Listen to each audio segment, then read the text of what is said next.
This video is brought to you by Clocks and Colors, delivering the perfect match of unique handcrafted jewelry for us. Rings and chains with actually really cool designs. Immediately when I found out about these guys, I had to order stuff for myself. The designs were just way too cool and the quality is perfect. Clocks and Colors is widely known and highly reviewed for their quality. Everything is handcrafted by master silversmiths, and you can tell right away when you get your own. My personal favorite is the High Tide ring. The quality absolutely blew my expectations and it fit perfectly. And there's a way for any of you to get this ring or any of the jewelry that you like with a $500 gift card giveaway. You can pretty much get yourself a whole set of jewelry that you want using this gift card. All you have to do is comment below on this video, as well as subscribe to Clocks and Colors mailing list, which is extremely easy. You just put your email in there and that's it. That link will also be in the description box below. And for those who don't win the giveaway, don't sweat it, because everyone who subscribes to the mailing list will get an automatic $40 gift card. All their products also have free shipping and lifetime warranty. I mean, these guys are just the best. I highly recommend Clocks and Colors for any MMA fan who wants jewelry because they have the perfect quality and design for us. Rumble Johnson still has the power, or should I say he still has the speed, to still surprise the light heavyweights by knocking out Jose Augusto with a punch he did not see coming. And the reason why I'm saying speed is there was a moment after Augusto broke his hand that Rumble was just swarming him and he landed an uppercut with full power, snapping Augusto's head up, but Augusto was still able to take the punch. But in the second round, Rumble blitzes him down in the opening, which is something he did not do the entire fight, and Augusto just did not see the punch coming at all and got knocked out by it. This is exactly what Daniel Cormier said about Anthony Johnson when he faced him. It's not necessarily his power, it's his speed. It's how fast he closes the distance on you that you're not able to see. You can see the point where Augusto realizes Rumble is moving in on him. Rumble already traps the lead hand by the time Augusto finds out that Rumble's blitzing him. That is way too late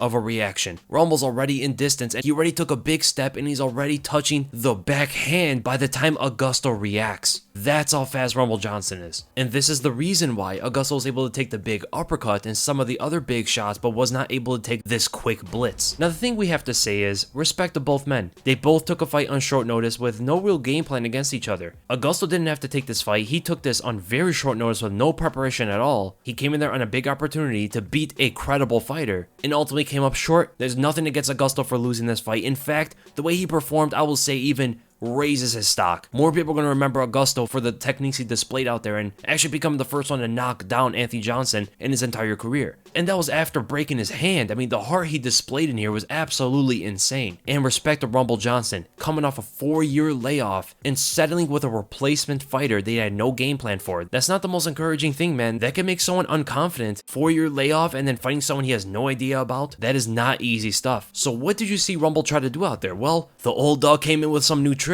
landing a few calf kicks on Augusto early in the fight, faking up high, getting that calf kick in there. But other than that, you didn't see too many new stuff from Rumble Johnson. He was still a bit wild with some of his overhands, and him smothering Augusto after Augusto broke his hand was very similar to what he did to Little Nog, just looking for the uppercuts and right hands over the guard. And every single time, you have to notice here, he was dropping his right hand after he threw it. This actually set up Augusto landing the left hook that rocked Rumble Johnson, the first time Rumble has ever rocked in his entire career. Augusto caught him with the perfect left hook, so he's covering up, he's embracing for the punches, he's going to be able to take him a lot better as he is expecting them, and Rumble goes and wings a huge right hand, and Augusto effectively blocks the punch with his elbows. So blocking the punch was successful for not taking any damage, but it also allowed Augusto to feel the right hand, knowing now that Rumble is going to drop it, leaving himself exposed on that side. And Augusto immediately throws that left hook through that opening, blocking and rocking Rumble Johnson beyond belief, man. And Rumble after the fight was actually very mad that he got caught. You can hear him saying to his corner, "I'm mad, man," and they're like, "Why?" He goes, "I got caught." He was upset for the first time in his career he actually got rocked by a punch, which is probably going to show you that he is going to try to advance and get better after this. But the broken hand is something we have to talk about as well, because it absolutely impacted the fight greatly, because Augusto's right hands were landing every single time he was throwing them. Right straight to the face, right straight to the body. His right hand was landing with insane precision.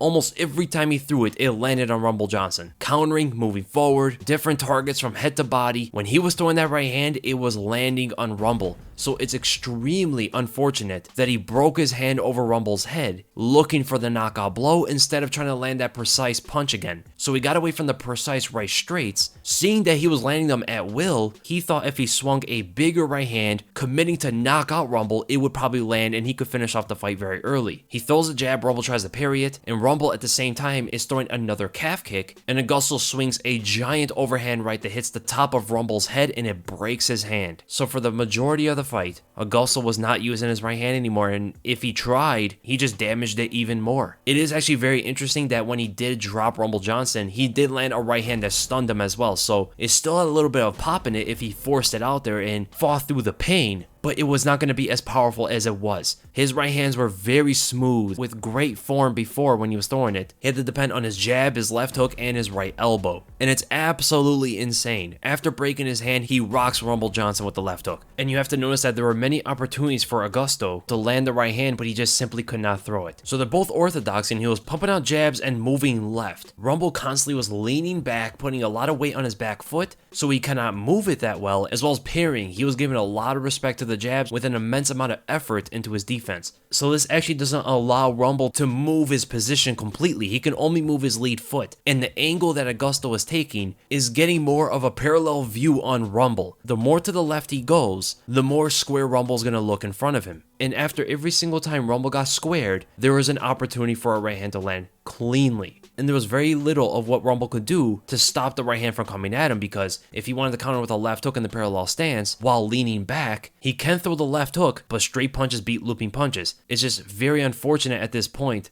that Augusto broke his hand. This right hand opening sequence happened many times in the fight. But besides improvising with his left hand that he actually did very well, his movement was pretty nice. While against the cage, olaying Rumble, causing the bull to run into the cage. Augusto had crazy good combinations, moving so lightly for a bigger guy, by faking his right hand forward, causing Rumble to parry and duck his head, so his defenses are focused up high, leaving an opening to the body for a left hook from Augusto. This gets Rumble to back up a little bit into a parallel stance, and Augusto takes off that left angle for a right leg kick. This is before the handbrake. And then you had another moment after the handbrake where he shoots down a lead Superman punch into a right body kick, very similar to the famous combination from GSP they landed on BJ Penn. It was clear in this fight that Jose Augusto was the more technical fighter. He seemed to be more skilled, even with one hand, but Rumble has the power difference. He has the speed, the athleticism to end the show at any given moment. That blinding speed can cause a knockout against anybody in the world, man. But let's appreciate some of Rumble's techniques and some of the specific moments he showed out there. He landed that one front kick very early in the fight where he actually went up high for a hand trap, causing Augusto to focus up high, opening a flush body kick that pushes Augusto all the way to the cage. I mean, Augusto's a pretty big guy, so to launch him like this is pretty impressive. And the smoothest moment from Rumble Johnson was 2 minutes and 15 seconds in the first round, where he had Augusto up against the cage after the handbrake, and Augusto actually tried to come in with a lead left elbow. Rumble extends his right hand forward to feel out the distance of the elbow, so he's able to duck under it, land a left hook to the body, and as the elbow goes over his head and overextends, there's an opening over the shoulder where Rumble lands a big right overhand behind the ear, and this stuns Augusto.